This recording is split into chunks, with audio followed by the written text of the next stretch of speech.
Assalamualaikum warahmatullahi wabarakatuh. Apa kabar Sobat Lingkar Kreatif? Kembali bersama kami, saya Aco dan saya Cece. Selama kurang lebih 30 menit ke depan akan menemani pemirsa menggeledah sudut-sudut kota Makassar dan sekitarnya. Apalagi kalau bukan untuk mencari orang-orang kreatif yang punya ide kreatif, usaha kreatif, dan kegiatan kreatif. Betul sekali pemirsa. Seperti biasa, saya dan Neng Aco akan menemani pemirsa menyimak liputan menarik dari Lingkar Kreatif. Kali ini, di segmen pertama, Lingkar Kreatif menyuguhkan kepada Anda semua sebuah usaha kreatif dari Kak Heru. Kak Heru ini adalah seniman pendongeng di Makassar. Beliau telah berkeliling dunia hanya untuk menceritakan dongeng-dongeng yang menjadi warisan nenek moyang kita. Yuk kita saksikan liputannya.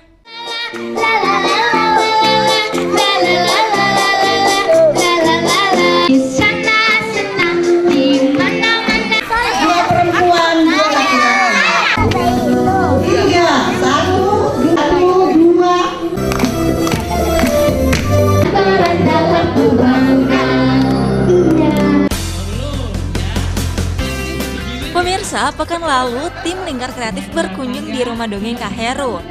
Rumah dongeng ini terletak di halaman belakang Rumah Art Space, sebuah rumah budaya yang terletak di Jalan Bontonompo, Kota Makassar.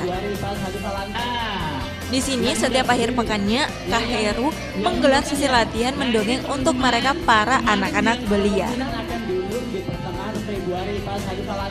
Rumah dongeng Kak Heru adalah sebuah komunitas dongeng yang ada di Kota Makassar, yang didirikan oleh Kak Heru bersama istrinya Kak Wiwi dan putrinya Safira Devi Amorita. Mereka melatih anak-anak untuk ikut pentas dongeng.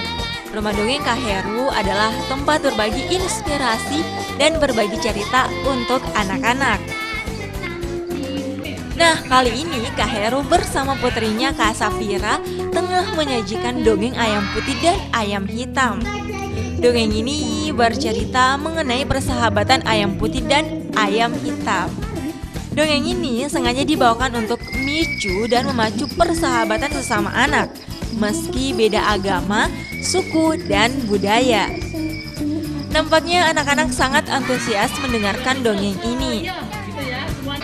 Dalam membawakan dongeng ayam hitam dan ayam putih ini, Kak Heru sekedar mengantarkan saja. Selebihnya di Kak Safira yang menceritakan dongeng dari awal hingga akhir cerita. Nah, kepiawaian Kak Safira ini dalam mendongeng telah teruji hingga ke mancanegara. Pemirsa, Kak Safira ini sudah pernah loh sampai ke Korea mendongengnya. Pada waktu itu Kak Safira membawakan cerita rakyat Sopeng, dongeng Nenek Pakande. Dongeng Nenek Pakande dipentaskan Kak Safira di ajang dongeng skala internasional Seoul, Korea Selatan. Pun yang mendengarkannya adalah publik internasional. Kepiawaian Kak Safira inilah yang coba dibagi Kak Heru pada anak-anak melalui rumah dongeng ini. Harus panggil Awing, panggil Salsa, panggil konsepnya. Oke, halo, saya Kak Heru dari Rumah Dongeng. Iya, kebetulan hari ini datang teman-teman adik-adik berkumpul di Rumah Dongeng. Tadi kan sudah lihat ya, ada beberapa kegiatan yang dilakukan di Rumah Dongeng. Yang pasti Rumah Dongeng itu penuh dengan anak-anak. Jadi konsep sederhana dari Rumah Dongeng itu adalah Kak Heru berusaha untuk mengumpulkan anak-anak berkumpul di suatu tempat, dan hari ini kita berkumpul di Rumah Art Space yang sudah menyiapkan lahannya yang sangat luas di belakang ini untuk bermain, berkumpul. Jadi kegiatan di Rumah Ta itu hanyalah mengumpulkan anak supaya mereka punya aktivitas yang positif tentunya. Salah satunya adalah mereka mendengarkan dongeng. Bahkan ada juga loh, kemarin kita sudah memetaskan beberapa pertunjukan dongeng untuk anak-anak. Jadi kalau selama ini hanya Kak Heru atau si Kakak Safira yang mendongeng, di Rumah Dongeng itu adik-adik dikumpulkan, kemudian mereka berlatih bercerita. Meskipun masih berupa teater, mereka banyak-banyak berkumpul banyak-banyak, kemudian berlatih dan dipentaskan di suatu tempat. Rumah Dongeng sudah mementaskan dongeng dari Sopeng, judulnya itu Nenek Pakande. Jadi Nenek Pakande itu sudah dipentaskan di beberapa tempat, salah satunya di Rumah Tak juga, kemudian di Pentas Anak Makassar, di Marimol, dan di sebuah stasiun swasta. Bunda di sini gembira sekali. Sesaat setelah sesi mendongeng Kak Safira berakhir, ternyata agenda pekan kali ini Rumah Dongeng Kak Heru juga menghadirkan Bunda Ija. Nah, Bunda Ija ini dari Badan Pemberdayaan Perempuan dan Perlindungan Anak Kota Makassar. Nah, Bunda Ija bersama tim dari Pemkot Makassar lalu mengajak anak-anak untuk bermain ular tangga raksasa. Permainan ular tangga ini dimainkan 4 orang anak, masing-masing 2 anak perempuan dan 2 anak laki-laki. Menurut Bunda Ija, permainan ini dimaksudkan untuk melatih kebersamaan anak dan juga menanamkan nilai luhur kebangsaan pada anak-anak. Kalau bisa ini harapannya ini tetap terus berlanjut ya, jangan sampai putus dan mungkin bisa lebih dikembangkan lagi, mungkin ke tempat-tempat yang lain selain di lokasi sini ya, bisa di kecamatan-kecamatan lain bisa tetap dipenuhi di situ, tentang bisa anak-anak bisa mendongeng, bisa menerima dongeng-dongeng dari Kak Heru atau di tempat-tempat rumah dongeng ini bisa dinikmati oleh anak-anak di seluruh Kota Makassar, di semua kecamatan di Kota Makassar, dan di segala komunitas-komunitas anak, baik anak jalanan, anak pemulung, anak disabilitas, serta anak-anak pesisir khususnya. Pemirsa, dongeng adalah cerita-cerita fiksi yang diceritakan pendongeng kepada para pendengar secara lisan.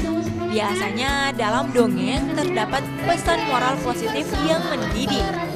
Menyampaikan dongeng yang menarik kepada anak memang membutuhkan keterampilan khusus, mulai dari cara menyampaikan cerita, kontrol volume dan intonasi suara, hingga menirukan suara maupun perilaku tiap-tiap karakter yang ada dalam cerita perlu diperhatikan.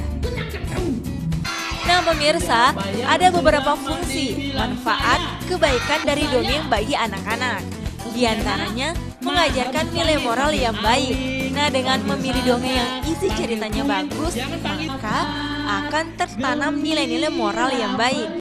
Dongeng juga mampu mengembangkan daya imajinasi anak-anak. Makanannya. Nah, ini teman-teman. Anak-anak yang terbiasa mendengarkan dongeng dari pendongengnya biasanya akan bertambah perbendaharaan kata, ungkapan, watak orang, sejarah, sifat baik, sifat buruk, teknik bercerita, dan lain sebagainya. Selain itu pula, dongeng mampu meningkatkan kreativitas anak, mendekatkan anak-anak dengan orang tuanya, serta menghilangkan ketegangan ataupun stres.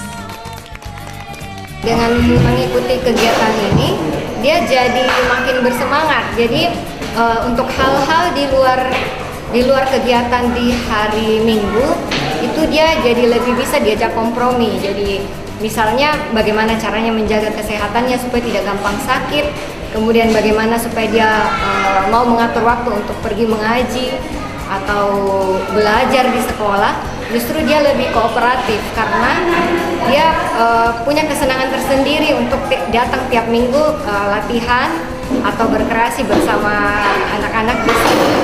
Jadi untuk hal-hal yang lain selain kegiatan ini lebih mudah, lebih mau dia lebih kooperatif untuk diajak bekerja sama. Jadi sebenarnya untuk kepentingan dirinya sendiri di hal-hal yang lain ya, seperti belajar, seperti mengaji misalnya, itu bisa jadi lebih baik juga.